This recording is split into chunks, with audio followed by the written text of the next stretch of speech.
What's good, Savvy Crew? Coming back with another video.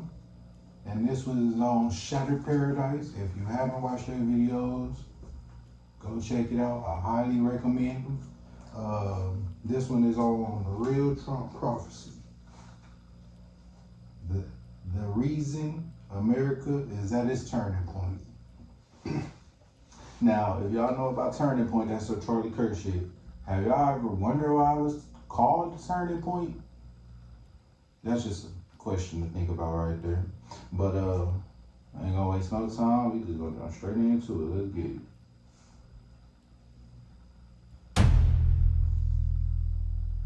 Question: why and how did this explicitly vulgar and raunchy celebrity roast way back in 2011 predict the future outcome of not only the 2016, 2020, but 2024 American presidential election? Let's examine some mainstream media coverage of the events of that so-called Wednesday night and identify the hidden signs and symbols, showcasing advanced foreknowledge of these critical future events. Predictive programming. It's his grand entrance to the night he was roasted back in 2011. Listen to what comedian Gilbert Gottfried said to Trump's face years ago. Donald Trump has done so much damage to the New York skyline. Instead of calling him the Donald, they should call him the 20th hijacker. Please welcome the second worst tragedy ever to hit New York City. Ladies and gentlemen, Donald J. Trump. Gottfried told me that even the crudest insults bounced off of Trump. Daughter Ivanka couldn't believe it, and wife Melania managed a thin smile as Trump faced one shocking insult after another. It's all just entertainment, huh? Here we see Donald Trump sitting in front of a giant sign of his own name, Trump.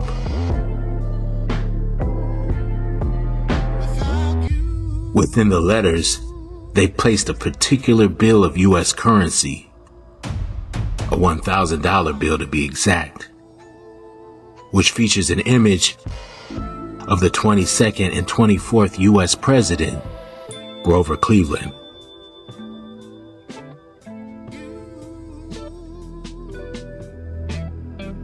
This is significant because Grover Cleveland and Donald Trump are the only two presidents in U.S. history to serve two non-consecutive terms, meaning they both won the election, then ran for re-election and lost, only to come back a third time. And I might be tripping, but don't they kind of look the same too? If you know about anything, shout out Divine, Sade, and Conscious X. But if you know anything about characters, because that's literally what they are, but if you know anything about characters and stuff like that, it kind of looks like they might have some of the same, that might be the same character. That's why they're using that. And regain the White House. But the Hollywood spellcasters created the set design for this stage back in 2011. Trump didn't become president until 2016. The world is a stage. In the blink of an eye, Operation Warp Speed. in the blink of an eye.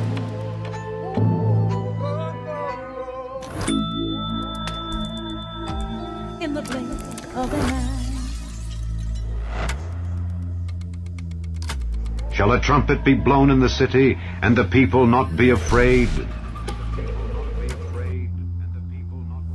Hidden in plain sight are a plethora of occult signs and symbols, scattered like Easter eggs throughout this entire set.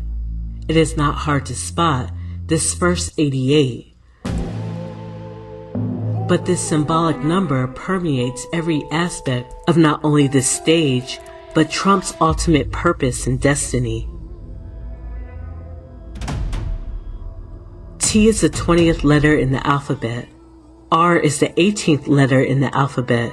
U is the 21st. M is the 13th. And P is the 16th, which all add up to 88. And if you don't know what that is or why they just did that like that, it's because of gematria. If you don't know what gematria is, if you don't know what that is, go search that. This way it's literally like you read numbers, or they use numbers to predict the future pretty much.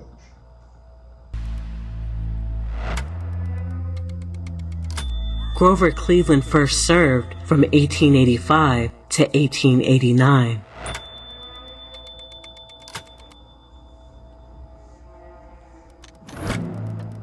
This Comedy Central roast happened on a so-called Wednesday. Wednesday. Okay. Wednesday. So what's Wednesday in Spanish? Miércoles. Now watch this. Because words is everything. They put that in there too. They mix everything up. Watch how they do this. Probably didn't even notice about the word Wednesday. Miércoles, right? Which would be Mercury. Right. So Mercury is... Oh, where there you go, Mercury. Is the god of what? What's he good at? He was a postman. He was moving fast. That's right. He was moving fast. And Mercury is the closest planet to the sun. So, and when you're that close, you move fast so you don't fall in. Exactly. So Mercury is the fastest moving planet. And the Romans knew this. The Greeks knew this. Right. And guess what I just figured out last night? Because I've been knew they changed up the calendar. But I was searching some shit last night. I just found out that why y'all think they call it September? Because sept, the root sept in Latin is 7. September used to be the 7th month, or the 7th month of the year or something like that. But then they changed it. And March was like the starting month of the year or something like that. I'm telling you, go search this shit. But everything plays a role. Everything plays a role. So Miércoles, Mercury, but for us it's Wednesday. So Wednesday, right? Woden's Day. Nice. Woden's Day. Yeah. And so he's the closest Norse god as a counterpart to Mercury. Okay. So Mercury was a messenger god. Woden had some other features about him. Yeah. But it included serving as a traveler back and forth to hell, whatever they called hell. Wednesday means Woden's Day.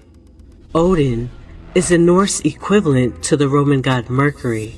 The planet Mercury has an 88-day orbit around the sun. In the blink of an eye. Now, if you don't know who that was Neil deGrasse Grassi, or Grassi, whatever how you say his name. Because I don't watch him no more like that. But I used to watch him because I used to trust him with the science and shit like that, which a lot of times he'd be right, but when it comes to the science, don't really listen to him. When he get to talk about the world and the earth and how it's shaped, don't listen to that nigga. It went from a round earth with that nigga to a obloid pear-shaped earth. How the hell is the earth a pear-shaped now? An obloid shaped. What? Yeah, when it come to that, I don't listen to him, but when it come to stuff like that, and he exposing stuff like that, yeah, then you can listen to him, because he telling you some shit that 9 times out of 10 people ain't gonna listen to anyways, which is why I say that. They know people is coming to him for the science that he knows, supposedly. Isn't it funny?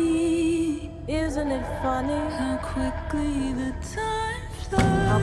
time flies. In the blink of an eye.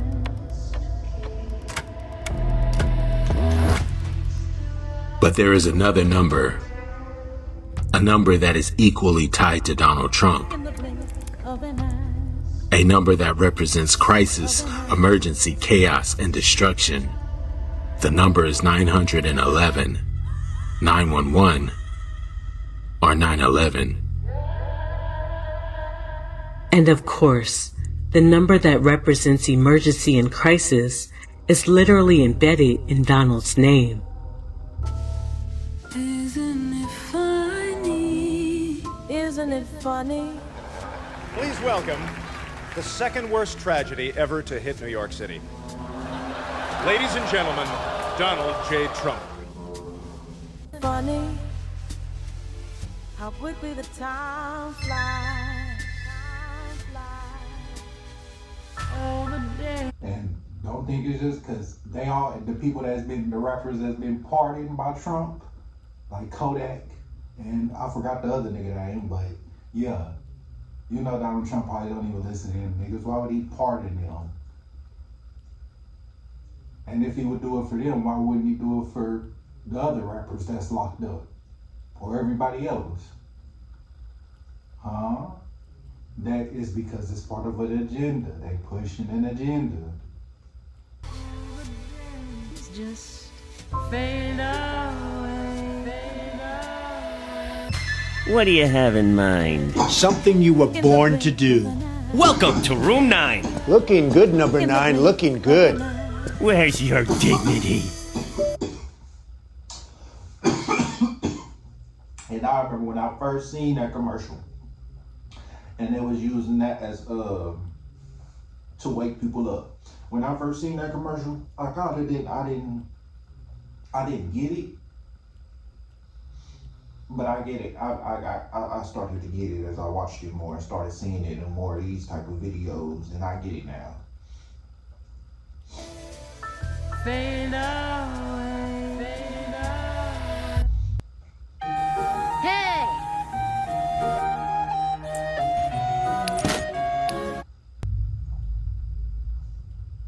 And that was years ago. That was about like 20 what? 19, maybe 18. Dug up an old quote from Donald Trump talking about a large-scale terror attack 19 months before 9/11. In his 2000 book, The America We Deserve, Trump wrote, "I really am convinced we're in danger of the sort of terror attacks that will make the bombing of the 1993 Trade Center look like little kids playing with firecrackers." Trump also mentioned the mastermind of the attack, writing, quote, "One day, we're told that a shadowy figure with no fixed address named Osama bin Laden is public enemy number one, and U.S. jet fighters lay waste to his camp in Afghanistan. He escapes back under some rock, and a few news cycles later, it's on to a new enemy and a new crisis." Trump. Wait. Yeah. Mm-hmm. Okay, hold on a second. Mm-hmm. Is this really Trump before 9/11? Have you read this? 2000. In a book he wrote in the year 2000. Yeah. Well, it was published in 2000. He could have written in 1999 for all we know. Exactly. He might have been a bit more precious. So he basically predicted the attacks from Osama bin Laden. Trump Unauthorized is a 2005 biographical drama recounting Trump's early ventures in real estate. In this scene, we see a young Donald Trump playing with blocks, while his brother plays with a toy airplane. This takes place in Donald Trump's father's office, an office that has a high-rise view of the New York City skyline. Now, one thing, hold on, I'm gonna let this go. Last moments of this scene, we get a view of what Trump was building. 2 towers that spell out his name, and with the reflection of the New York City skyline, the Twin Tower reference is complete. Now, if y'all don't know, Donald Trump's uncle, I forgot what his name was, but was close or was tied in with Nikola Tesla somehow. When Nikola Tesla died, Donald Trump's uncle went and took all the patents and everything that Nikola Tesla had. So if you think about it, Donald Trump wasn't even really supposed to be no president. How is he now a president? Especially knowing that information. Is it stuff that he knows that a lot of them other people don't know that's president? Is that why he was so powerful even when he wasn't president? Think about it.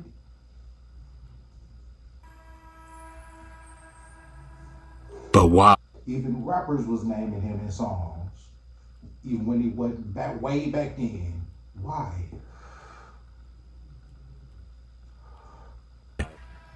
Does the occult veneration of 88 and 9/11 always coincide with twinning mirror image symbology?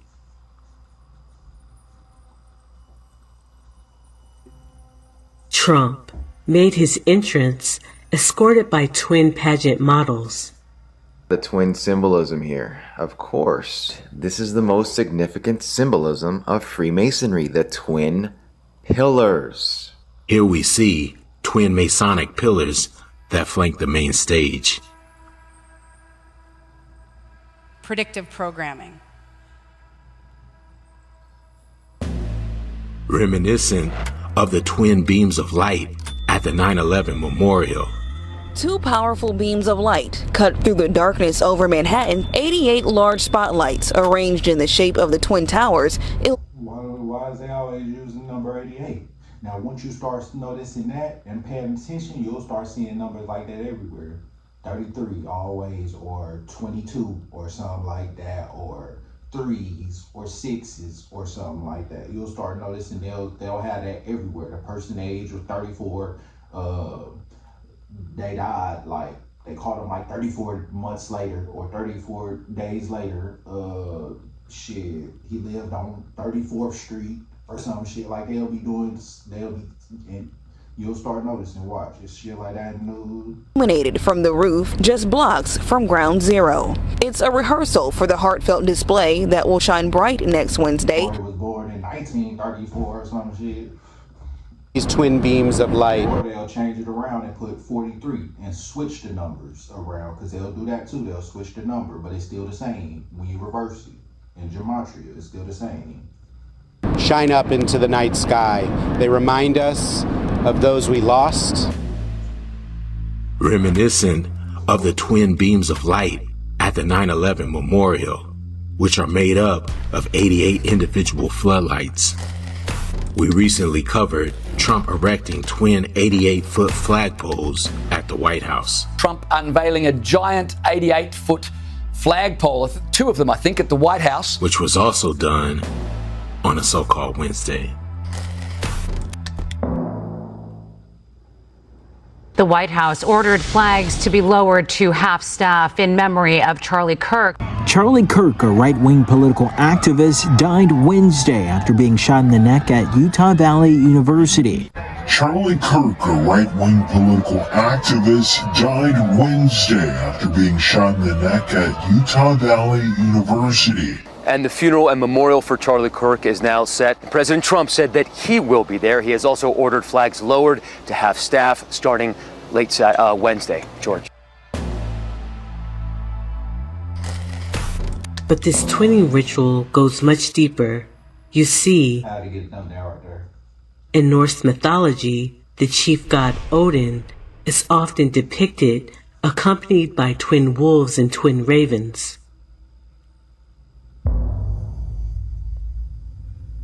We recently saw twin wolves make the headlines with the so-called resurrection of these dire wolves, which they named Romulus and Remus after the twins who founded Rome. Now, 7 months old, direwolves Romulus and Remus eating well and getting bigger every day. And as if that wasn't diabolical enough, Romulus and Remus are just the exoteric name for these wolves. Because they're in the season of their Wednesday invocation, the actual esoteric name for these hellhounds lets you know just who they're summoning. These are dire wolves, well known from HBO's hit show, Game of Thrones. There are no direwolves south of the wall. Now there are 5. Will Mulhall bought the dogs with all of his savings as a lifeguard when he was 18. Just weeks later, the dogs changed his life. I got a phone call from the breeder to say some TV show wants to use my dogs in it. And I was like, cool, what's the show about? And the breeder was like, I don't know, like swords and shields and stuff. Imagine being able to build anything just by thinking about it. Meet Base 44. They're dire wolves. That's Thor as Greywind and Odin as Summer. Furry characters with a huge following in the mega hit Game of Thrones.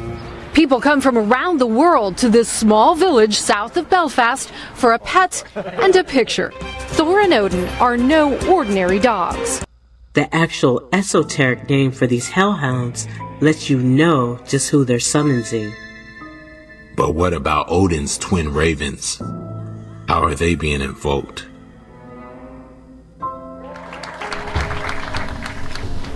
Symbolism. You gotta pay attention to the symbolism. Cause that means something too. I don't know why my phone just went dark like that, but. Thank you so much for bringing it back here safe. Okay, so my phone died. Now I gotta start a part, another part of this. But let's get back to it. Which they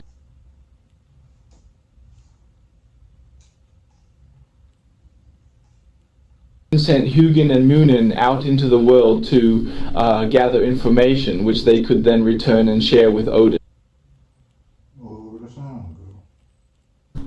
It's very symbolic of the work we do as well, venturing out to gain more knowledge.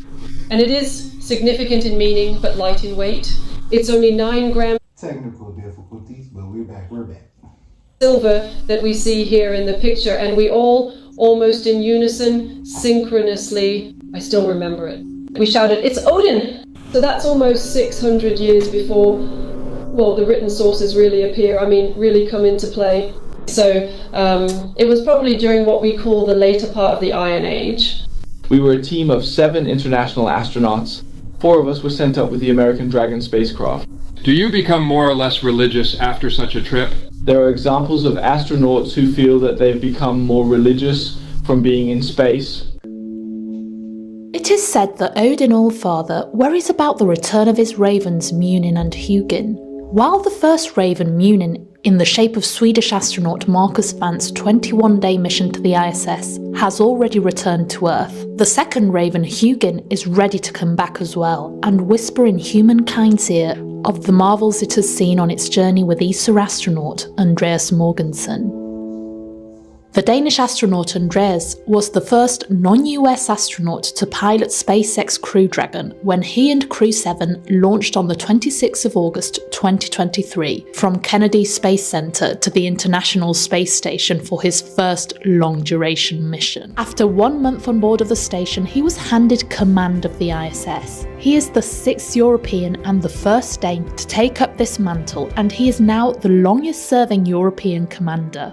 As commander, Andreas also got to greet the arrival of the Axiom 3 mission and crew, including ESA's first project astronaut and fellow Scandinavian, Marcus Vance. With the arrival of Marcus, whose mission was called Munin, Odin's 2 ravens were reunited in space with the first ever meeting of 2 Scandinavians in orbit. While depictions of Odin's twin wolves and twin ravens often appear as identical twins, they also symbolize duality, representing the light and its shadow twin, darkness. Isn't it funny how quickly the time flies? In the blink of an eye. A perfect example of how this 88 Shadow Twin spellcasting is being broadcast is this new Wendy's ad campaign.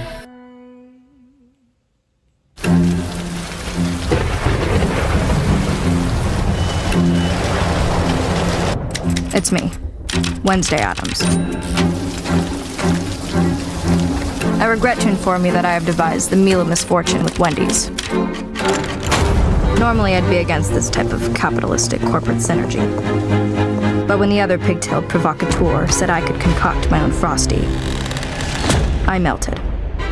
My meal is tribute to the suffering that awaits us all. It's pure torture for your taste buds, with 4 nightmarish dips of dread. And there's people that's still finna go out there and get that shit.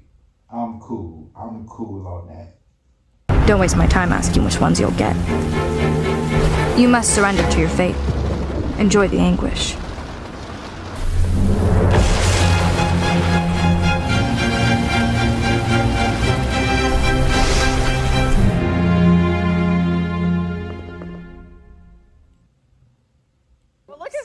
Here. Yes, two mischievous girls with pigtails are cooking up a meal of misfortune. It's the collab between Wendy's and the Netflix show Wednesday.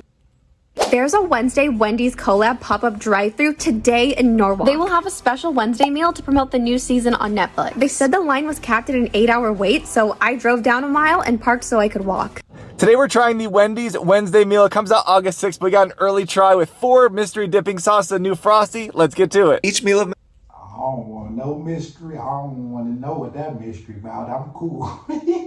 Fortune comes with Rest and 10-piece nuggets, Curse and crispy fries, the all-new Raven's Blood Frosty, and 2 of 4 mystery dips of dread. Not only is the Frosty new, but we've got the Spoon of Gloom as well, so let's see how this tastes. The all-new Raven's Blood Frosty. The all-new Raven's Blood Frosty. But I say that the things which the Gentiles sacrifice, they sacrifice to devils, and not to Elohim. And I would not that ye should have fellowship with devils. Ye cannot drink the cup of Yahuwah and the cup of devils. Ye cannot be partakers of Yahuwah's table and of the table of devils.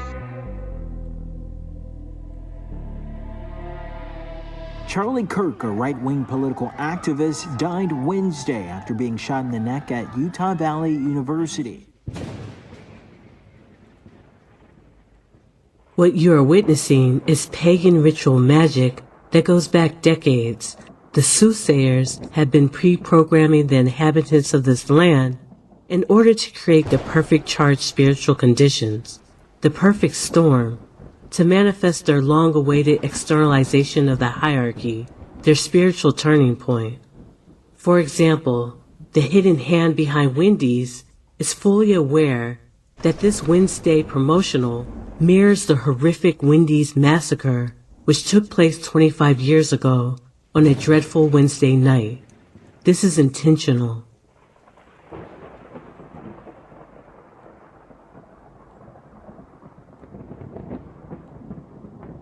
And before that, the masses were being preconditioned to accept the official Charlie Kirk narrative through the cinematic sorcery of the movie Snake Eyes. All of this has conjured a spiritual storm, speaking of which, the online feminist magazine Jezebel publicly casting a spell to hex Charlie Kirk is just more fuel on an already raging fire. While we are on the subject of Jezebel, the mysterious origins of Erica Kirk are casting an icy cold shadow across the internet. Erica Franzwey Kirk's grandfather, Carl Kenneth Franzwey, was Grand Chief of the Independent Order of Vikings, knighted by the King of Sweden.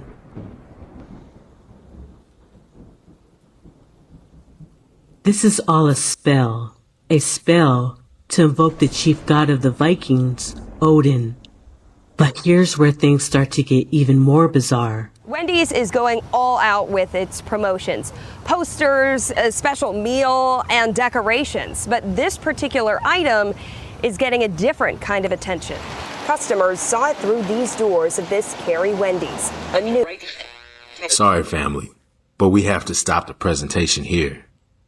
It's hard because we have the most important segments and the finale still ahead. But this is the point where our presentation begins to take a deep dive and starts to connect some forbidden dots. This is also the section I believe that triggered YouTube to restrict this video. Though we made a considerable effort to comply with all YouTube's guidelines when we tried to post it the first time, it was still deemed not suitable. So this is just an edited or censored version of the first segment.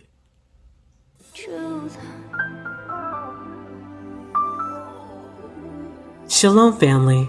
Thank you for watching. Well, that's the end of that video. I wish they would show the whole thing, but who knows if YouTube really censored it or if they just trying to get that little money on the back end. I don't know, but Okay. That's good enough, because it shows enough.